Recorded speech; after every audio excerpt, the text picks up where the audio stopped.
What's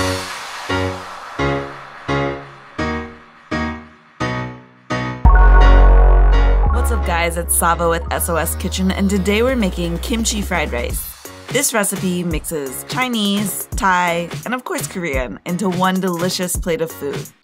It's great for using up leftover vegetables in your refrigerator. I'm kind of giving you the basics here and you can expand on it. The one thing I do think is important is the Golden Mountain seasoning. Golden Mountain seasoning is a Thai soy sauce that really gives this dish its unique flavor. But if you only have regular soy sauce, you can go ahead and try the recipe with that. To get started, we're going to cut up our vegetables. I think the most basic fried rice should at least use some garlic and onion, and then go from there. Mince up your garlic and dice your onion. As always, the recipe and ingredients will be in the description box below. I'm also going to roughly chop some cilantro and slice up a few scallions. Today, I'll be using my homemade daikon kimchi, but use whatever type of kimchi you have on hand and it will turn out awesome.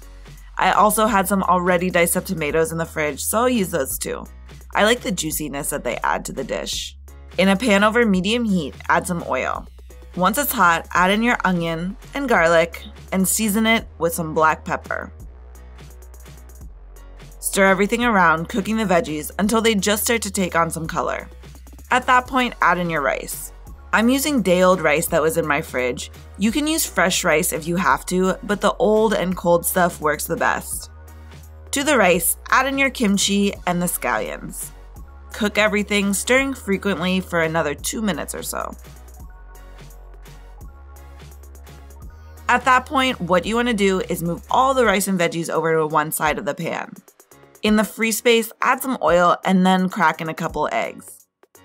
Once the eggs are in the pan, break the yolks and scramble them up a bit. We want a nice hard scrambled egg, so cook them, try not to get too much of the rice in there for the next minute or so. Once the eggs are cooked, mix them in with everything. Add in your tomatoes and cilantro or any veggies that don't need to be cooked that much, along with the Golden Mountain seasoning. Cook everything together for another couple minutes and then serve it up. I top mine with some peanuts because I love them, and extra cilantro, and put some lime on the side. This stuff is so good. The kimchi gives you a juicy spiciness, the lime gives you a little tang, and the eggs with the rice is so tasty. You really should try it. Let me know what you think, and please subscribe to Sweet or Savory Kitchen for weekly video recipes with me. Thanks for cooking with me again. Bye.